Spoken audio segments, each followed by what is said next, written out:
O'zbek va tojiklarni ikkiga bo'lgan Shirinsho Shoh Temur haqida gaplashamiz. Uning o'zi asli tojik millati vakili emas, balki po'mirlik bo'lgan. Po'mirliklar kelib chiqishi jihatdan tojiklardan farq qiladi. Qizig'i, Shirinsho tojiklar kabi sunniy emas, ismoiliy hisoblanadi. Bir zamonlar Turkiston deb atalmish ulkan hududda 5 ta milliy respublika tashkil topdi. Ularning vujudga kelishida SSSR yuqoridagilarning fikri bilan birgalikda albatta mahalliy arboblar tashabbusi bor edi. Xuddi shundaylardan biri Shirinsho Shoh Temur bo'lgan.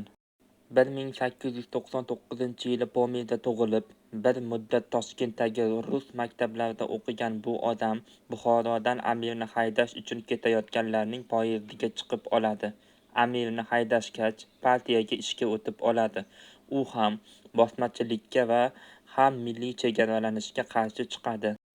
Dastavval bugungi Tojikiston, O'zbekiston tarkibida bo'lgan zamonda bundan qoniqmagan Shoh Temur o'z tarafdorlari bilan jiddiy tarzda Tojikiston SSR uchun kurashib, 1927-yili O'zbekistonni bo'lishga erishdilar.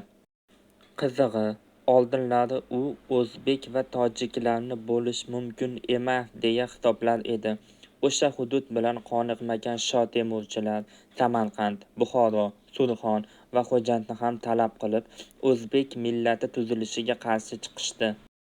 Xo'jandni tortib olishgach ham tinchimagan Shoh Temur, tojik xalqi sivilizatsiyasi o'zbeklar tomonidan yo'q qilinmoqda shiori ostida Fayzulla Xo'jayev hukumatiga g'oyaviy bosim o'tkazishga harakat qildi. Tojikiston SSR lavozimlarida ishlagan bu shaxs 1937-yili hukumat tomonidan millatchilik qilgani uchun qatl etildi.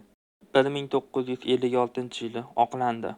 Bugun ushbu inson O'zbekiston va Tojikiston orasida bo'lib keladigan ko'plab siyosiy janjallarning otalaridan biri sifatida eslanadi. Mustaqillik davrida Emomali Rahmon uning nomini abadiylashtirdi.